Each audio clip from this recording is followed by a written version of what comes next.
at the Office of the United Nations High Commission for Human Rights.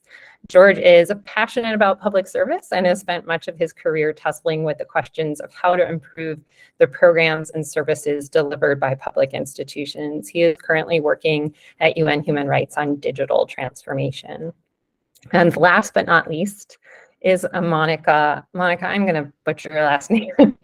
Practice this ahead of time, but Schollerstrom, you can correct me in a moment, who is the coordination officer at the Watchroom for UN Operations and Crisis Center. Monica joined the United Nations in 2002 and has since held diverse positions in economic and political affairs. As a researcher in ECLAC and DESA, she carried out policy analysis in various dimensions of sustainable development. Since 2008, she has leveraged her analytical and communication skills to help advance the organization's situational awareness and crisis response. As Deputy Chief of the Joint Operations Center in MINUSCO, and most recently as a coordination officer in the UN Operations and Crisis Center Watchroom. So, really excited to have you all join today. Thank you so much for taking your time out. Before I turn it back and ask questions of the panel, just a couple of hygiene items, as you always have in these events. For the flow, we're going to take about 45 minutes or so for me to ask questions we prepared for the panel, and then save at least 10 minutes at the end for Q&A. If you would, please do keep yourself on mute, because we have people who are joining virtually and in person. It makes it a little bit easier if you keep yourself on mute during the discussion. And then also put your questions that you might have for the panelists in the chat. Serene Abushakra and Liz Olson, who are part of Dataminr Social Innovation Lab team, will be monitoring the chat, and we'll make sure that we get your questions asked at the end after we finish the panel discussion. And then also, finally, if you have questions that aren't answered by the end, and I'll have Serene and Liz put the appropriate emails in. You can reach the panelists via LinkedIn, and you can also reach our Dataminr Social Good team. Again, Serene and Liz will put those email addresses in the chat. All right, I think that's it from a hygiene standpoint, and we can kick over to the panel. So, just to start off, I would love if our panel could provide some additional context for the audience. What is the high-level mission of the organization you work with at the UN? How does your work tie into that mission? And then, because we're here to talk about public-private partnerships, how do you use real-time information, and in particular, First Alert, which is Dataminr's real-time information platform, to support your work? Monica, if it's all right, I'll start with you. You pronounced my name correctly, which is very odd. Thank you for that. So I work at the United Nations Operations Crisis Center. In particular, I work in the Watchroom.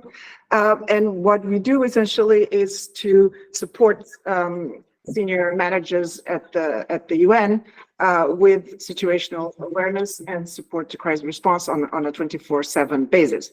I have the other colleagues in the UNOCC that deal with supporting high-level conflict prevention efforts, and there are also colleagues in another team that do medium and long-term analysis, supporting decision-making processes at the, for example, executive committee level in UN headquarters. And finally, and I should not forget, we do have data team, information management colleagues that help all of us in getting the job done.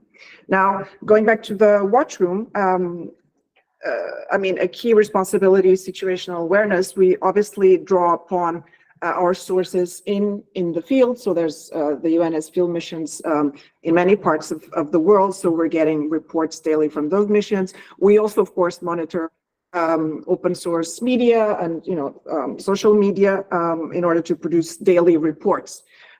These daily reports, I will not get into the detail, but obviously they are produced under very tight deadlines. They need to be accurate and they need to be newsworthy. And I'm saying these things because the alerts we get, for example, from Dataminr are important in helping us fulfill that role adequately.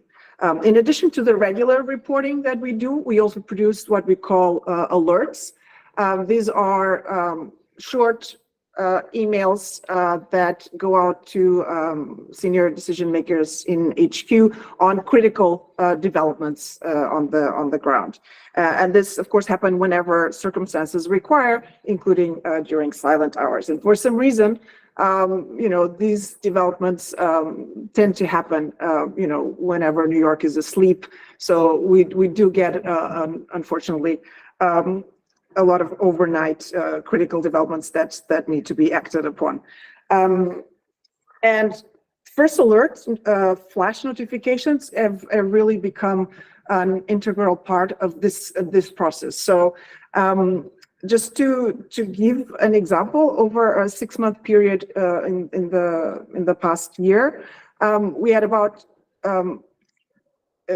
UN source flash reports were responsible for or related to developments in the African continent in settings where we had, for example, typically a peacekeeping mission, right? Whereas first alert flash reports have complemented this stream in areas where we do not have peacekeeping, so in non-mission settings. And this is related to things as varied as elections, armed conflict, or unconstitutional changes of government. And just to give a couple of examples of impactful alerts whereby we were notified very early on by a first alert flash.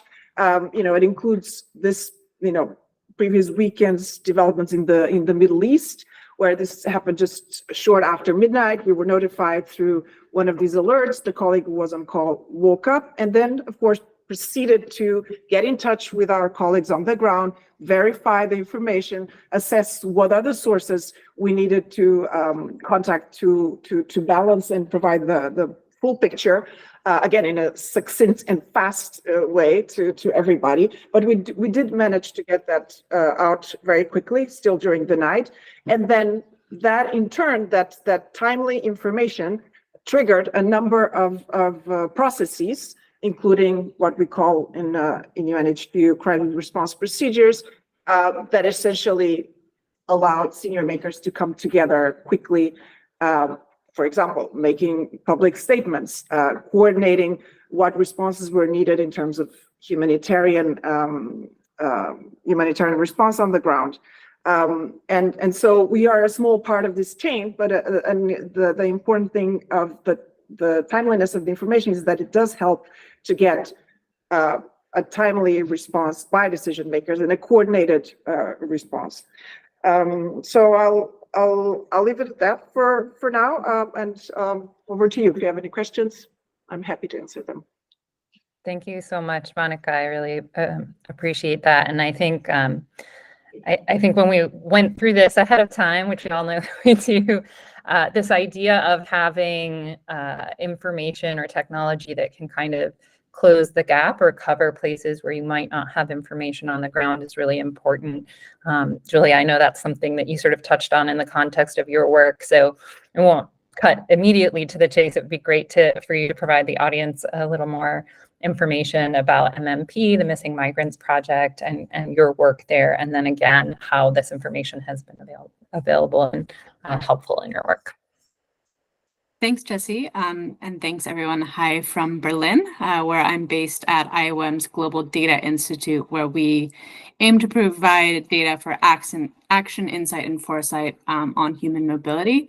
I coordinate the Missing Migrants Project, which documents deaths and disappearances during migration worldwide. We're actually coming up on our 10-year anniversary on this project. It was really inspired by the Lampedusa shipwrecks that happened almost 10 years to the day. And since then, we have documented nearly 60,000 deaths during migration worldwide. The idea behind this project is really to visibilize an issue that was, prior to this project, largely invisible. It was kind of sporadic cases here and there reported in the news. Us compiling data means that we can show trends over time, hotspots where many people are dying and so on. With that said, those 60,000 deaths absolutely are not capturing the true scope of this issue. There's no official data on this topic other than from a few local authorities. So we do rely a lot on information from key informants in the UN and beyond, as well as from open source intelligence sources such as media monitoring. I think, like what Monica was talking about, we are trying to cover the whole world, which is really, really challenging. Media monitoring was kind of our original methodology. Back in the day when I started on this project, we got Google alerts sent to our Gmail accounts. With the help of Dataminr, we've really been able to improve our coverage a lot, especially in areas of the world which are underreporting.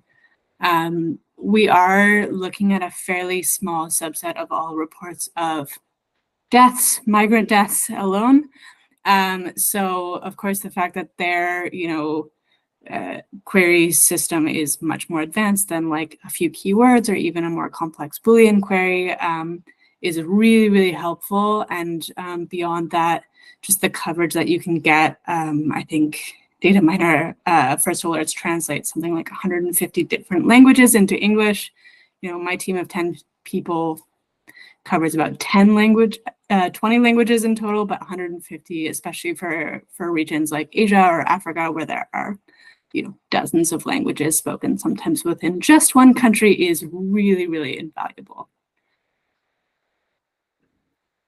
Thank you, Julia. Yeah, I was I was realizing as you were speaking that I had not provided full context on how we do it. So Dataminr pulls from now up to 1 million different publicly available data sources. And so I think, Julia, it might be interesting just to hear when you're saying there are these countries or regions maybe with lower coverage or lower reporting, what are some of the sources you might see in a technological solution like Dataminr that you might not have access to otherwise? Can you give a few examples just to bring that to life? Absolutely. So in areas where we do have good coverage, that's like the Mediterranean, the US-Mexico border, there are NGOs, there are local government actors who we're in contact with who will report to us directly when a shipwreck happens, someone's body is found and so on. For much of the rest of the world, that simply isn't the case. So we do rely on media monitoring and these first alerts in particular to basically there will be a news article, a person died on train tracks in Matamoros in Mexico. That to us indicates that person was probably, it's a known migration route. We can then reach out to either IOM colleagues on the ground there or local, NGOs providing assistance to migrants who probably know more. And so we kind of launch an investigation based on these initial media reports in a huge number of countries across the world. Gotcha. So it's sort of access to this information that's translated maybe from a small newspaper, a small local newspaper or something like that. Super helpful. George, last but not least, I think you've been using the product for quite a while as well. Can you share a little bit more about UN human rights, what you do as a technical advisor, and maybe how some of this publicly available and real-time information has been useful in your work? Thanks, Jessie. So indeed, the UN Human Rights Office is the leading entity within the UN system for promoting and protecting the full spectrum of human rights around the world. So it's got a nice tight mandate. And my role within that is to help them to adopt new technology, non-traditional data sources to advance this mandate. Now, in terms of what kind of data you need to collect, to perform that function, of course, we're looking to generate evidence of human rights progress, of challenges, of needs, but equally to better understand the stakeholders and the human rights ecosystem that we serve, as well as to generate insights on the impact we're making in the world, the difference we're making in the world. So broadly, those are sort of data gathering and to some extent discovery objectives. And then of course, First Alert really reinforces that first one on generating evidence of human rights, in particular challenges. And we use it to surface events and incidents of interest or relevance to human rights. And that very much depends on the priorities or the mandate of the monitoring and investigations team. So we really have a sort of decentralized approach to the uptake of First Alert. We just encourage our human rights officers to use the tool, to channel useful information on whatever it is that's of interest to them. And so an example could be something like protests that experience violent repression by security services or excessive use of force against protesters by security services would be a really good example of content that we find very easy to surface via First Alert. Equally, attacks against civilian infrastructure, in particular health facilities. Again, we find First Alert is really useful for surfacing leads on these kind of incidents. And similar to Monica's point, it acts as a lead, and then of course our teams then look at the sources, follow up with the sources, try to verify the information, and so that we can include it in public reporting, advocacy, private back channel diplomacy to try and address whatever situation it is that the team is working on. We find it to be particularly useful in contexts where we don't have access to the location of interest. So again, to some degree, reflecting Julie's experience, or where we don't have networks of sources or stakeholders that would surface this kind of information for us. Now that might be in access due to insecurity, or equally it could be just because the national authorities won't let us develop an office in the country, and therefore we don't have teams on the ground that are available to develop networks of sources and gather this information the traditional way. It is by far the most popular tool for information discovery within the office, mainly due to the ease of use. I mean, we find that for the quality of information returned, compared to the time invested, it's very easy to induct, let's say, non-tech savvy colleagues into the use of the tool, and they find it useful very quickly. So the signal to noise ratio is very good, and that's definitely helped with adoption. And by now, as I mentioned earlier, it is the most popular tool among our human rights officers for this information gathering task from open sources. Back to you, Jessie. Thank you, George. You sort of read my mind, because I was going to ask a follow-up question that I didn't give you ahead of time, which really is, from my experience, UN Human Rights has really excelled at scaling deployment or scaling adoption, especially in a space where I think people are often nervous or kind of wary of tech, whether it's just because it feels complicated, or because they're used to the old ways of doing things, or because there are genuine concerns about certain technologies. I think George and team have done a really excellent job getting it. I think we have over 300 users at UN Human Rights at getting it to scale. It sounds like you already answered my question, which is sort of how did you make that happen? And a lot of it is about sort of emphasizing ease of use, that maybe that was the bigger hurdle. Is there anything you want to add before I assume you answered the question? I think great support from customer success team has definitely made it easier. I've just, there's limited bandwidth on my side to actually train colleagues. And so sometimes I'm just able to pass them off to the Dataminr team, who then set everything up for them. And that's been a big factor as well in the uptake. That's great. Thank you, George. And I'll let Rachel and Sarah know. They're our customer success team. So a little shout out there. What I'm hearing across the board from our panelists is we often talk about technology and data as being a force multiplier, and it really sounds like a key part of that across all of these use cases is the ability for technology, rather than supplanting humans, working in concert with, right? So oh, it looks like I might be cutting out a little, but hopefully we're back. To essentially cover where there might not be humans on the ground, or where humans might not have access to the information, and then also this sort of human in the loop, right? So technology only gets you so far, but you have experts and other folks who can vet, verify, triangulate that information and contextualize it to make it more useful. Does that sound about right? All right. It seems like I'm back on. I'm in Munich, so forgive me that the connection isn't good. It's the NetHub conference is going on. I assume there's a bandwidth issue there. Kind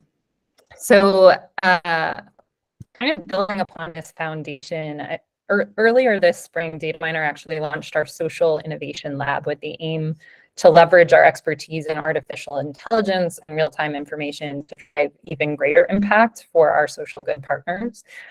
In May, we launched a public RFP inviting the social good community to propose interesting and compelling ideas for the use of artificial intelligence.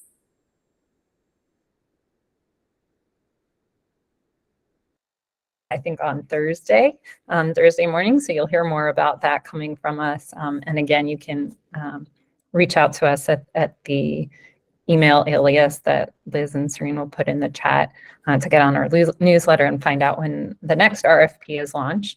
But sort of by way of proving the concept and making sure we weren't barking up the wrong tree, we actually turned to our long-term partners at the UN to identify a compelling use case and figure out how this program would actually work. So George, I'm going to keep the mic on you.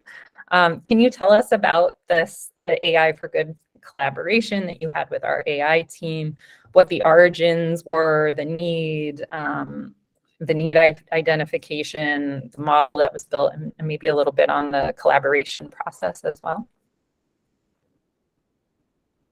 Yeah, thanks, Jesse. So the OHCHR, the Office of the High Commissioner for Human Rights, has a protection mandate for human rights activists, and we often collaborate closely with activists across the world. They're also referred to as human rights defenders, and I mean, we of course we have regular contacts with them through our source networks, but there are cases where an activist or a human rights defender is subject to an attack that we're not aware of.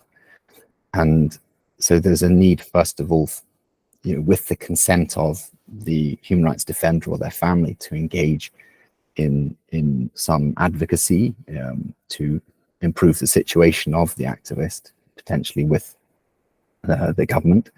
But equally, it's quite useful to understand the situation of human rights defenders more from a situational awareness perspective. So, as you start to aggregate information on this, it gives you a sense of how people can, freely debate and participate in public affairs. They're sort of an advanced indicator of the civic space for human rights, for promoting democracy, for freedom in a society.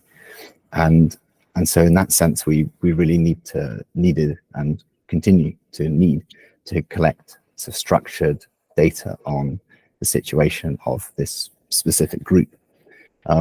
Equally, it's also a sustainable development goal indicator. If you're familiar with the sustainable development goals, it's a framework of 17 goals that were agreed. And one of them is SDG 16, and then SDG 16.10.1, that indicator, focuses specifically on the welfare of human rights defenders, journalists, and trade unionists.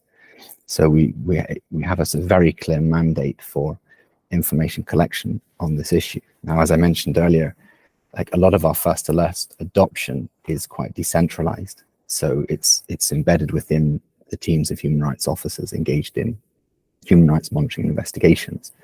But equally, we also need some centralized information gathering capacity on human rights defenders. Now, of course, we get some of that information from our networks of sources, from our field presences, but of course, in places where we don't have, a team or good information, we wanted to pull this data together in a structured way. So we had engaged in developing data pipelines to process news and social media, looking for references to attacks against human rights defenders. And we'd hit a bit of a block on the information extraction step. We just didn't have the skills we needed to develop a model to do that effectively. And at the same time, of course, we had this close relationship with the First Alert team.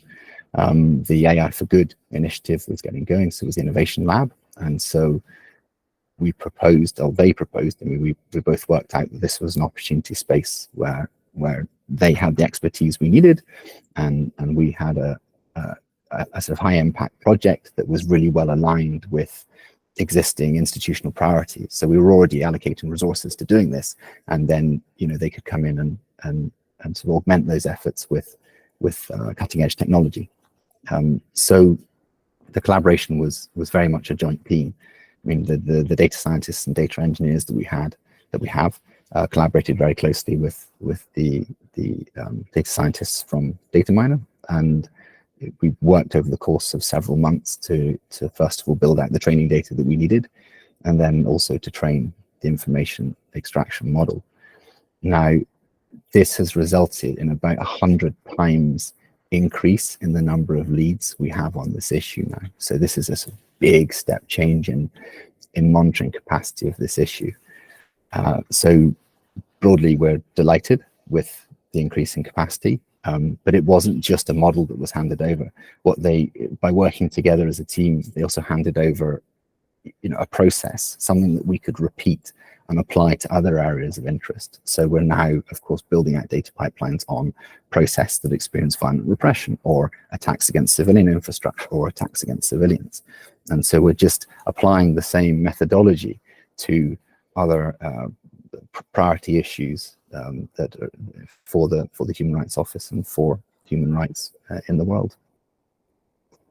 Over. Thanks, George. Yeah, I think it's one of the things that maybe was never explicitly stated in the program, but that was sort of a hope and intention, which is that Dataminr in our partnerships through the Social Innovation Lab provide a foundation or a jumping off point, but that by no means are our partners sort of dependent on us to continue that work, that we wanted to give them like the tools and foundation for them to continue to iterate and take it even further. So knowing that happened without even purposefully catalyzing it is really incredible to hear, George. And it's also something that we're trying to build more intentionally now that the program is formalized. So, Serena and Liz are looking for projects and ways that we can build things that can go on after the partnership itself. Speaking of which, I just want to give another shout out in case there are folks in the audience who are like, that's really great. We want to do something, a pro bono way, a good partnership. So Liz has already put in the chat the way to reach out to the team. And like I said, the next RFP will launch in the spring of 2024. So make sure to reach out to the team and get on the newsletter list so you can find out when it opens. Okay, last question before I open it up to the audience. One of the questions at the heart of this discussion is what makes for a good or fruitful public-private partnership / social impact tech partnership. Probably reading between the lines, it's also what are the common pitfalls and how do you avoid them? And then maybe there's also something built in there, like where do you think that partnerships with tech companies can add the most value?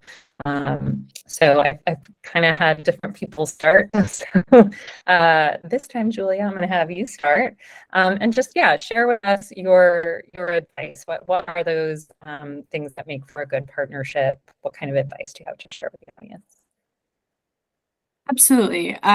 So we've partnered with Dataminr and also a few other tech companies, especially trying to get into taking advantage of the huge amount of open source data that is available. And I would say across the board, there are huge advantages for UN, and I think just like generally social good organizations in engaging in these partnerships. The competitiveness that the private sector offers in terms of access to new technologies and really custom built, understandable access, I guess, for a lot of maybe less technical staff at the UN has been super invaluable for our team. And I think it sounds like the others in this discussion as well. The fact that we are doing work for social good, at least I think so, does also mean that these partnerships are at a much lower cost than anything that we could do in-house. Trying to custom build a media monitoring tool at this level would be extremely costly for us. With that said, I do think it's also a reality that the UN in particular works at kind of a different time scale than the private sector.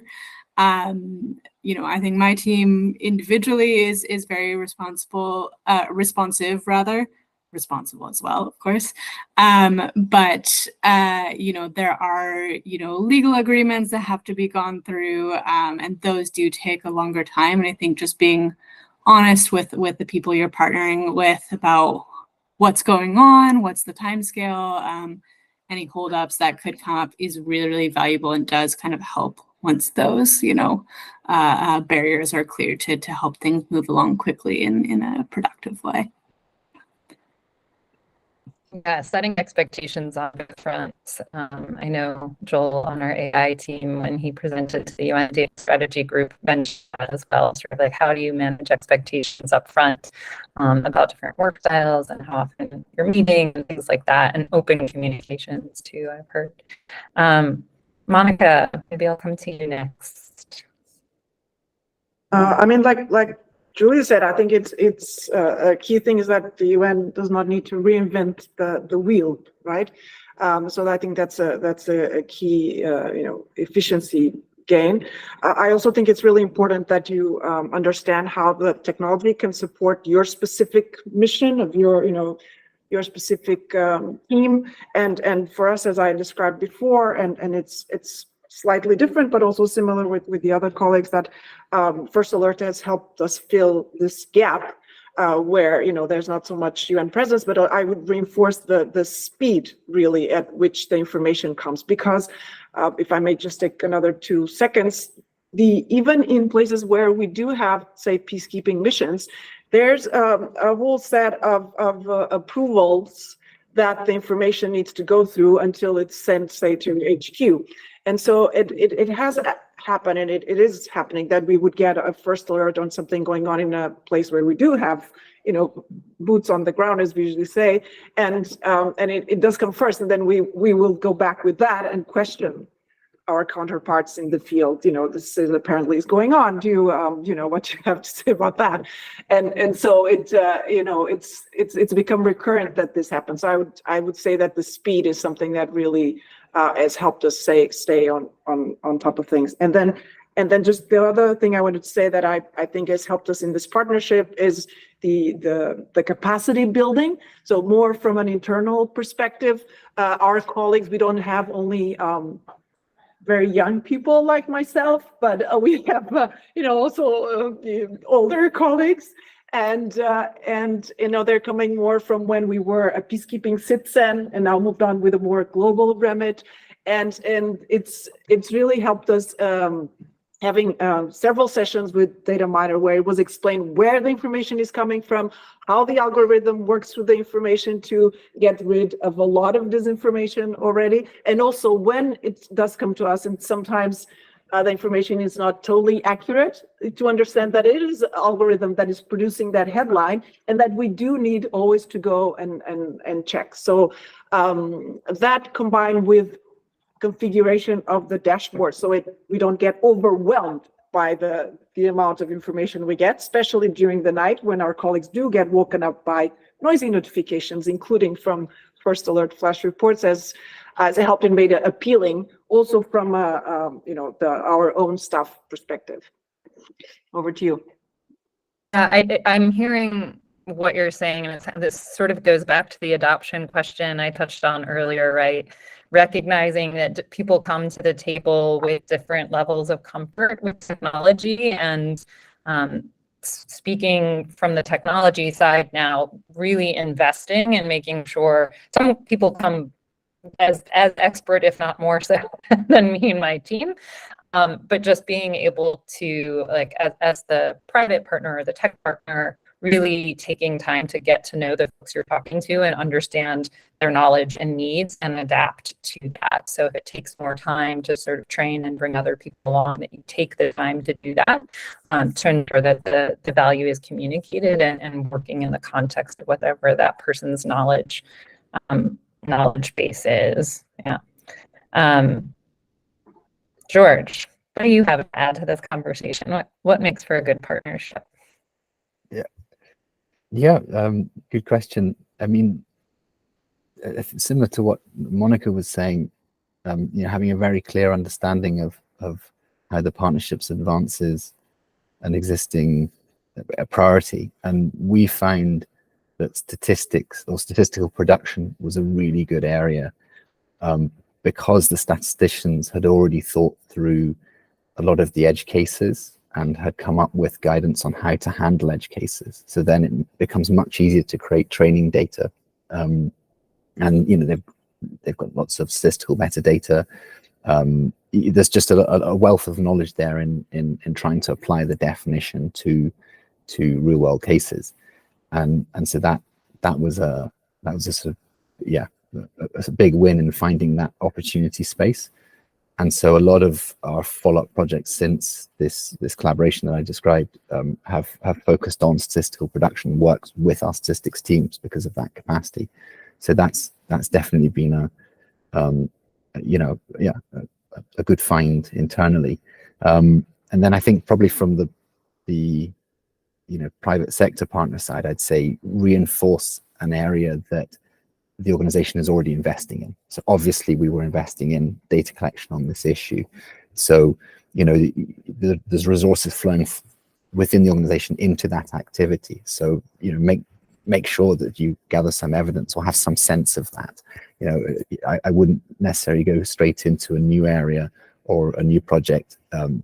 Try and reinforce an existing area of work of the organization just because of all that expertise that comes along with it, but also because the organization is already putting resources into the effort. And so that, the ability to mobilize additional resources, to advance the partnership will be much easier. And then also linked to that, make sure they have the capacity to absorb whatever you produce. So, we had a data team, we had, thanks to Microsoft, an environment in which we could set up data pipelines, develop them, put them into production. And so we had the capacity to absorb the expertise that Dataminr and brought to the partnership. So if you're thinking through, good opportunities for scaling or replicating these types of approaches, I'd say, reinforce an existing area, and then make sure that the partner has the capacity to absorb your expertise and make use of it. Thanks. Yeah, as you were all speaking, I was drawing some connections. Even though we've all partnered for such a long time, I was drawing new connections, and turning on the light here because it's getting dark in Munich. Even connections through other sort of perspectives I have from other jobs. So I used to work at Google, and we worked with large nonprofit INGOs. And one of the things that would happen is that they would come to us. There's this tendency sometimes for people to come to a tech company, and it can work both ways, but with whatever the shiny new object is. So at the time, and maybe I'm kidding myself, it was not yet. It was augmented reality and virtual reality. That was the big thing everyone was talking about. And we had nonprofit partners coming to us saying, okay, we want to do something with AR or VR.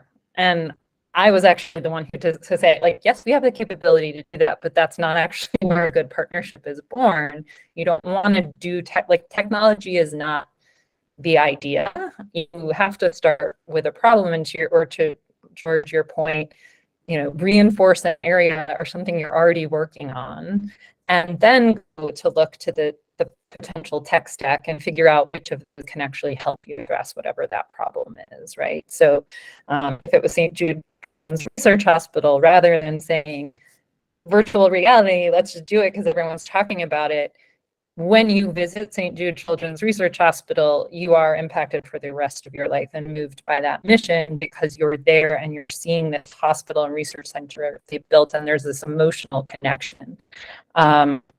Most people can't go to Memphis, Tennessee and have that experience, but VR can maybe help that happen, right? So rather than starting with the technology, really thinking about like what are the problems or opportunities even that are untapped, and where can technology fit into that? So yeah, just wanted to emphasize that as I was drawing connections with past experience as well. And then I'll also say, as the technology, from the technology side, being willing to say no, right? If someone comes to you with an idea, if it doesn't make sense for what you do, say no and find that sweet spot where what you're good at aligns with what their needs are. So on both parts, I think it's important for folks not to just do it because there's an opportunity, but to be really strategic about the goals and priorities and how you're going to address them.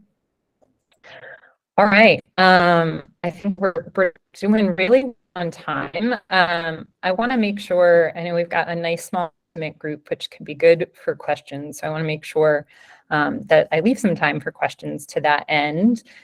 Serene Abushakra and Liz Olson, who run our innovation lab, have been kind of listening in. I don't know, I haven't been tracking the chat if we have any questions there. If not, we can always take them live, but I want to give an opportunity for any questions from the folks who've dialed in. Yes, feel free to enter your questions in the chat directly. We do have one that we can share now while people continue to get their ideas together for the group. And that question really is to all the panelists. The idea here is, people are curious, what other interesting uses of emerging technologies like AI are you seeing at your organization or in the sector more broadly?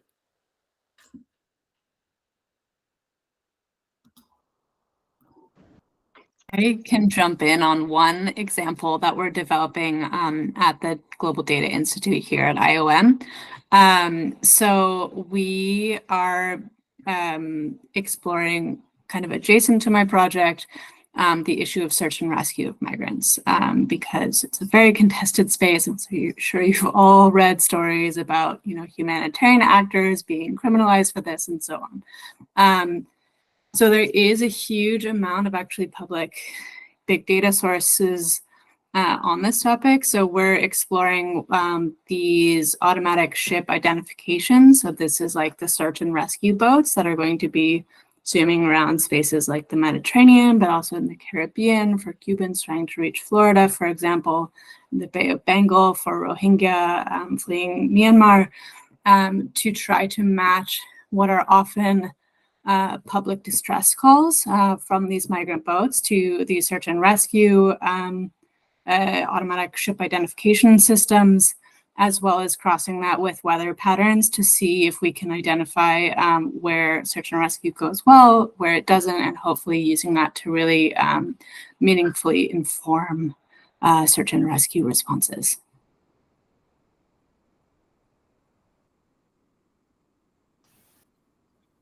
Perhaps I also jump in with an example. The human rights ecosystem has several things that are called human rights mechanisms. And so one of which is the Human Rights Council, which is the interstate body for debating human rights issues. Equally, there's these experts that are appointed by UN member states called special rapporteurs. Sometimes they have a thematic mandate, the special rapporteur on freedom of expression. Equally, they can sometimes have a country mandate. So there's a special rapporteur on the situation in Myanmar as well. Now, all of the human rights mechanisms produce recommendations to member states, as well as to, sometimes companies, other actors. And we have a big database of these recommendations. And there's a team that was manually tagging that by sustainable development goal in order to integrate some of the recommendations into the sustainable development, into the 2030 agenda, into the sustainable development goal framework. And what we've done is used AI to automatically connect recommendations emanating from the human rights mechanisms to a particular SDG theme topic indicator, just to enhance, I guess, the integration of those human rights recommendations and better plug them into the activities of the rest of the UN system on sustainable development goals. But equally, anyone, it's a public data set. You can search for it, Universal Human Rights Index, and it's all indexed via the SDGs thanks to AI.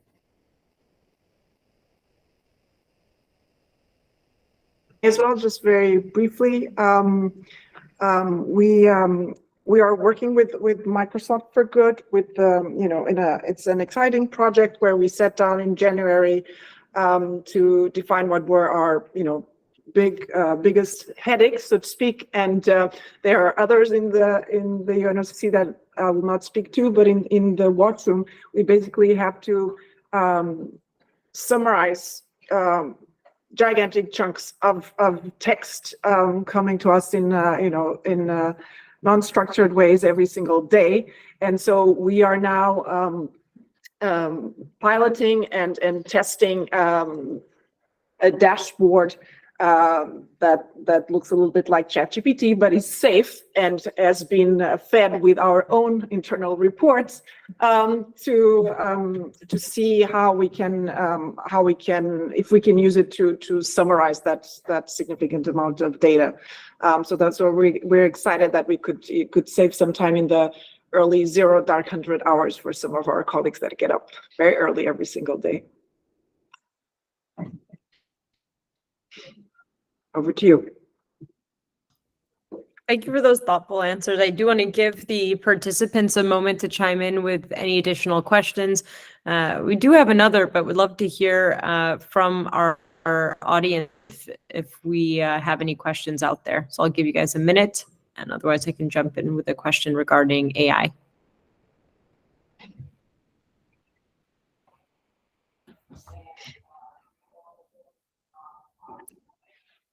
George, I've got a question for you. Based on your experience, what advice do you have for NGOs and other UN agencies that are interested in implementing AI projects? Are there any areas of that work that seem particularly promising to you?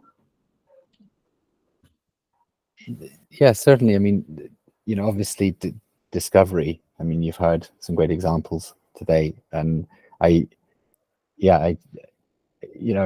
feel with the project we did with Dataminr, we finally settled on a strategy that works, and I just want a bigger team to get through different issues as quickly as I can, to improve the ability of the organization to sense, make, and interact with, risk and changes in risk.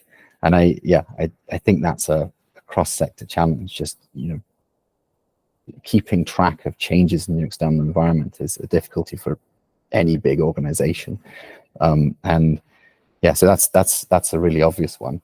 But equally, knowledge management, so managing, we as an organization, we produce a huge amount of text.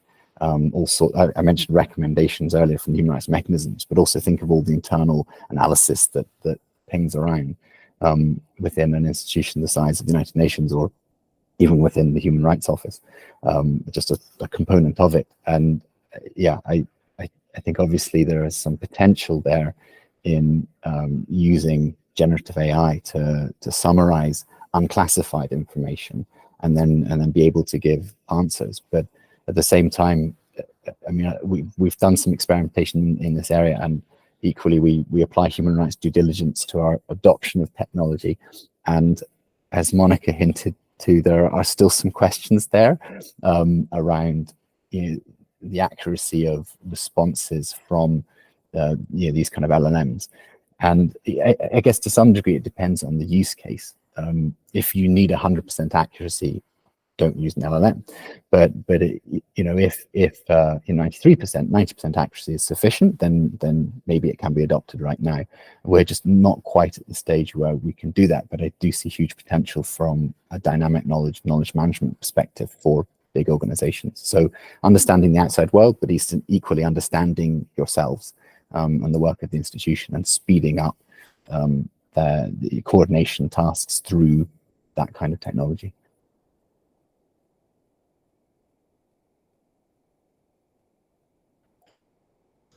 Thanks for that, George. Looks like we do have a question in the chat here from Mark Anthony. Has the OHCHR experimented with forecasting? Given the data provided from Dataminr, do you see any opportunity to forecast upcoming issues? Yeah, that's a good question, and hopefully that could be opened up to all panelists. I think there might be some interesting responses there. Yes, we have experimented with forecasting, but as Monica highlighted and I mentioned earlier, we treat the information we receive from First Alert as a lead that we then need to verify. And so we wouldn't necessarily forecast off the basis of unverified information. But equally, there's this tension there, because by the time we have verified it, it perhaps is less useful for forecasting. So a lot of the experimentation we've done with forecasting is usually based on human rights indicators, statistical indicators that are produced on a national level annually. But again, there's some challenges there around like the depth of the time series, and equally the sort of timeliness of the forecast, or how far forward you can project and predict with any confidence based on 20 years of data. It's not many data points. So we would like to get to a stage where we have high frequency data or higher frequency data that is verified, that we can trust, and then integrate into forecasting. But at present, I'd say nowcasting is our objective, just sense making changes in the here and now, and reacting to them. That's already would be a big leap forward for us. And then indeed predictive modeling or forecasting can come in at a later stage. We have lower hanging fruit to get onto before forecasting kicks in. Thanks. I'd also love to jump in on this, if you don't Please, yes, mind. that's what I was encouraging. I am sure there are some really thoughtful answers out there, Julie. I'd love to hear from you on this one. Yeah, we have a whole team actually based here in Berlin that's working on forecasting. And I think, like George was saying, nowcasting, just knowing what's going on now and how to respond is hard enough, especially on migration topics where there are so many different reasons people move, so many different ways people can move. It's obviously extremely complex. What the team is currently working on is what we call horizon scanning. So this is giving us like a 6-month window of insight into they're piloting it in a couple of key routes of concern. So this is like the Horn of Africa route to Gulf countries, the routes from South America to the United States, where it is not, to be honest, dependent on like open source intelligence, because that is, first of all, vast, and second of all, really hard to verify right now, let alone trying to base a prediction on something that's not verified. But what we are relying on is expert insights. So basically creating different scenarios, scenario building to see what could happen in the near future, what would responses look like to address the challenges that these horizon scanning exercises basically come up with. I'm aware that we are quickly running up against time. So I do, but before it's completely out, want to take the opportunity just to thank all of our panelists today. We in full transparency, we put this together shortly before the due date for the Data for Peace submissions, and it was just we're very, very pleased to work with all of you, Julia, George, and Monica, and to catch and sharing your knowledge with our group. So thank you so very much, everyone who's dialed in. If you want to get in touch with us, use the email that was put in the chat. And if we can, we'll connect with our partners as well. We can use that as a way to continue the conversation. Thank you, everyone.